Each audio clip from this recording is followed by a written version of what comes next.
2 taong gulang na batang babae, patay matapos malunod sa drum ng tubig. Katropa natin sa balita, Jansen Crisostomo ng XFM Iloilo.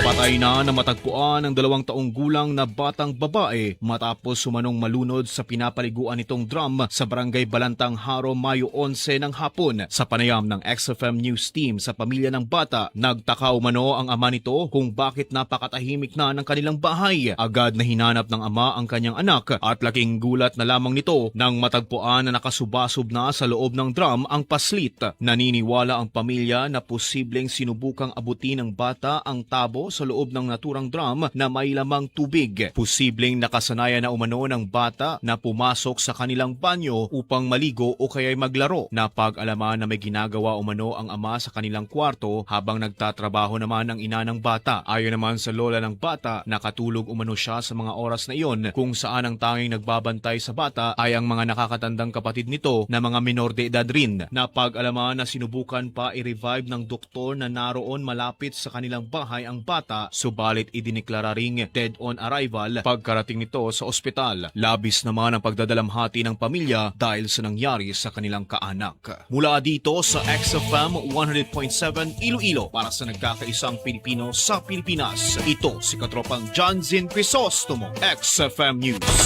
News Nationwide. Cellphone Plus Gold, mapalit sa mga butika sa inyong lugar.